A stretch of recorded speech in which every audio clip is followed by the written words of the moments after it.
तो आजकल हम सबकी शुरुआत ऐसे ही होती है। उठते ही हम सबसे पहले फ़ोन चलाते हैं, देखते हैं क्या है सोशल मीडिया पर लोगों का रिस्पॉन्स और लोगों की स्टोरी।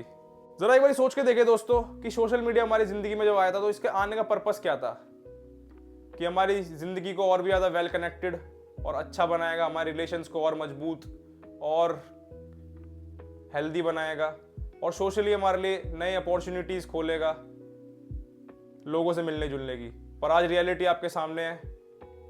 सोशल मीडिया के एक्सेस यूज के चक्कर में आज मेजॉरिटी लोग मेंटल प्रॉब्लम्स के शिकार है, जिसकी अगर आप गहराई में जाओगे तो हम यही मिलेगा कि हम सोशल मीडिया पर अननेसेसरी स्क्रॉलिंग करते हैं, जिसके कारण हमारे दिमाग में एक फील गुड हार्मोन क्रिएट होते हैं जिसको हम डोपामिन बोलते हैं, जिसकी अर्जिज हमारे दिमाग में कंटिन्यूसली क्रिएट होती रहती है और हम उसी ट्रैप में फंसते चले जाते हैं। जैसे मान लो अगर हम कोई पोस्ट डालते हैं इंस्टाग्राम पर या कोई भी सोशल मीडिया ऐप पर, तो कॉन्स्टेंटली हमें लगता है एक बारी देख लूँ, चेक करके यार कितने लाइक आए, कितने कमेंट आए, क्या कमेंट आए, कितने स्टोरी पर व्यूज़ आए। मतलब एक कॉन्स्टेंटली हम एक ट्रैप में फंस जाते हैं, कॉन्स्टेंटली एक चेन में फंस जाते हैं हम, और फिर जो कि हमारा एक मेजॉरिटी टाइम इसी चक्कर में वेस्ट हो जाता है। और इसी के अननेसेसरी स्क्रॉलिंग के चलते हुए अटेंशन और फोकस तो धीरे धीरे नीचे जा ही रहा है, और रिलेशंस तो आप जानते ही दोस्तों। तो कहने का मतलब ये है कि धीरे धीरे सोशल मीडिया हमको एंटी सोशल बनाता जा रहा है। तो दोस्तों जानते हैं इस वीडियो के माध्यम से कि क्या है इसके इफेक्ट्स और कॉजेस और कैसे हम इसका बेस्ट यूज़ कर सकते हैं अपने इंटरेस्ट के लिए। जैसे हमने पहले बात करी थी कि सोशल मीडिया का जो आने का पर्पस था वो तो हमारी ज़िंदगी को और ज़्यादा सोशली कनेक्टेड बनाने का, पर धीरे धीरे हम ये देखते हैं कि हम और ज़्यादा एंटी सोशल हो गए।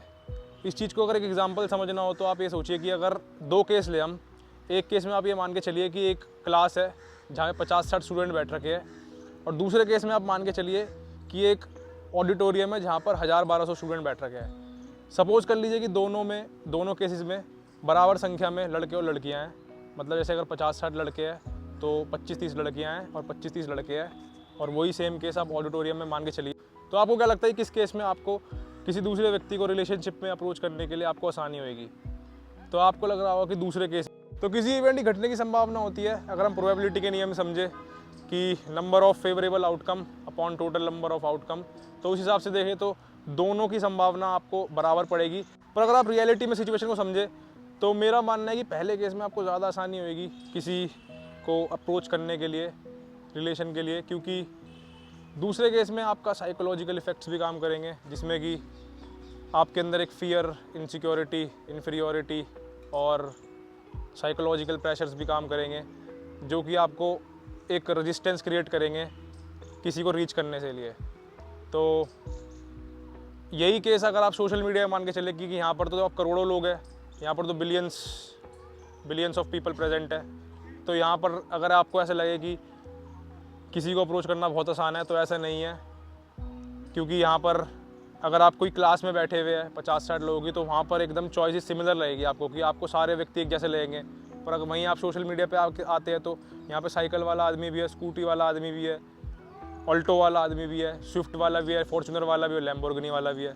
तो यहाँ पे वेरिएशंस बहुत है लोगों में, और आपको पता ही है फिर आप किसी की चॉइस कैसे ही हो सकते हो, क्योंकि आप में इतना कुछ खास तो होगा नहीं।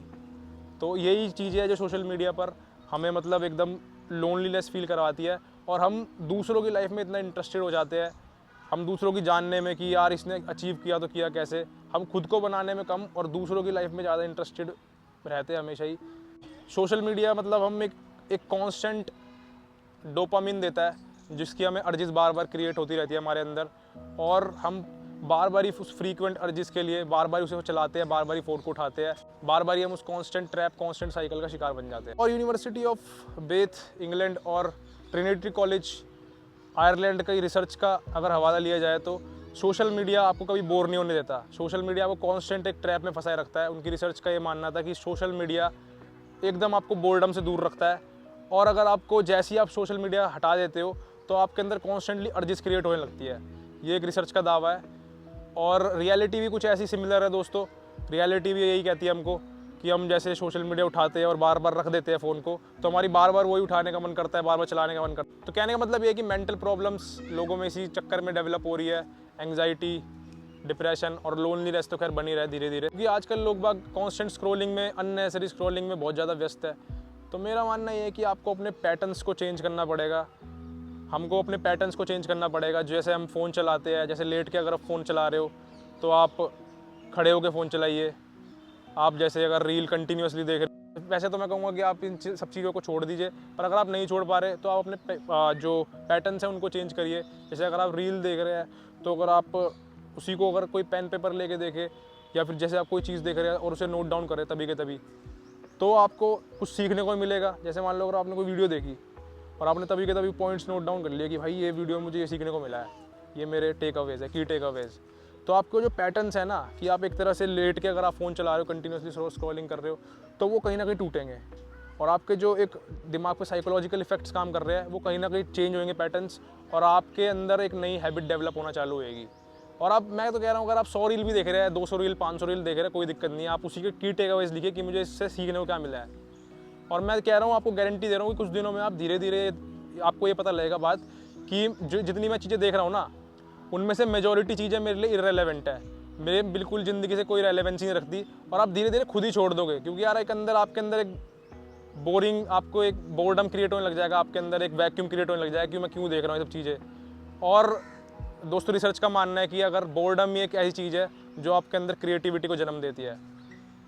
तो मैं आपको यही कहूँगा कि अगर आप नहीं छोड़ पा रहे हो कोई एडिक्शन को, तो आप अपने पैटर्न्स को चेंज करिए। जो आपके अंदर एक हैबिट डेवलप हो रखी है उसको आप तोड़िए, और आगे ऐसे कंटेंट से अगर आप अप टू डेट रहना चाहते हैं तो हमारी कम्युनिटी को ज्वाइन करिए। और दोस्तों धन्यवाद, मिलते हैं नेक्स्ट वीडियो में।